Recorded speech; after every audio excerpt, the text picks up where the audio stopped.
Hello दोस्तों। क्या Assam Myanmar का पार्ट था? ये क्वेश्चन काफ़ी चर्चा में है और इस पर काफ़ी डिबेट भी हो रही है। ये डिबेट शुरू हुआ जब कपिल सिब्बल जी, जो कि सुप्रीम कोर्ट में सीनियर एडवोकेट और राज्यसभा में उत्तर प्रदेश कॉन्स्टिट्यूंसी से सांसद भी हैं, उन्होंने सुप्रीम कोर्ट में चल रही एक हेयरिंग जो कि सिटीजनशिप अमेंडमेंट एक्ट 1955 के ऊपर था, और इस हेयरिंग में रोहिंग्यास के सिटीजनशिप का इशू डिस्कस किया जा रहा था। इस इश्यू को एड्रेस करते हुए और सुप्रीम कोर्ट को समझाने के लिए कपिल सिब्बल जी ने बताया कि आसाम में कौन, कब और कहां से आया, ये ट्रैक करना नामुमकिन है। आसाम का इतिहास काफी पुराना है और आसाम ओरिजिनली म्यांमार का पार्ट था। No migration can ever be met. And if you look at the history of Assam, you'll realize that it's impossible to figure out who came when. Assam originally was a part of Myanmar. And it was way back in 1824,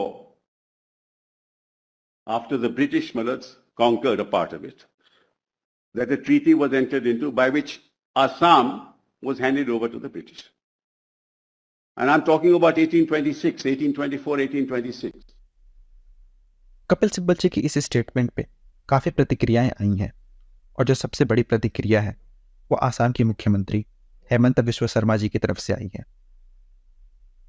दोस्तों, हम इस controversy में नहीं जाएंगे, लेकिन हम थोड़ी सी history जरूर देखेंगे कि आसाम म्यांमार का पार्ट कब और कैसे बना। तो दोस्तों, अगर हम हिस्ट्री देखें तो तकरीबन 600 सालों तक आसाम में केवल एक ही किंगडम का शासन था, और ये किंगडम था अहोम किंगडम, जिनका रीजिंग 1228 ईस्वी से 1826 ईस्वी तक था। यह एक काफी समृद्ध और शक्तिशाली किंगडम था।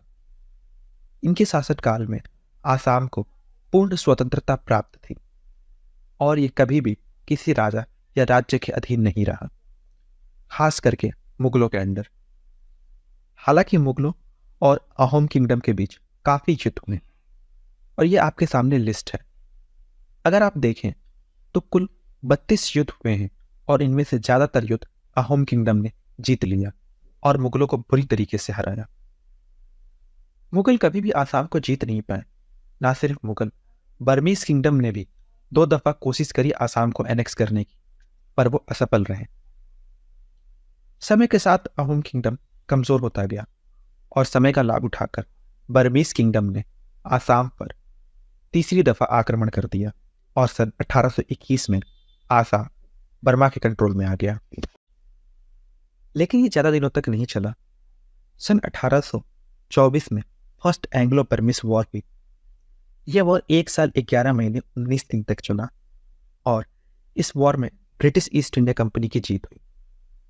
इसके साथ ही सन 1826 में treaty of Yandabo East India Company और बर्मीज किंगडम के बीच में साइन हो गई, और आसाम को दोबारा भारत का हिस्सा बना लिया गया। तो अगर हम हिस्ट्री देखें तो सन 1821 से 1825 तक 5 साल आसाम बर्मिज ऑक्यूपेशन के अंडर रहा। तो ये कहना कि आसाम ओरिजिनली म्यांमार का पार्ट था, ये पूरी तरीके से सही स्टेटमेंट नहीं है। बाकी इस पे आपकी क्या राय है, कमेंट में जरूर बताएं। Thank you.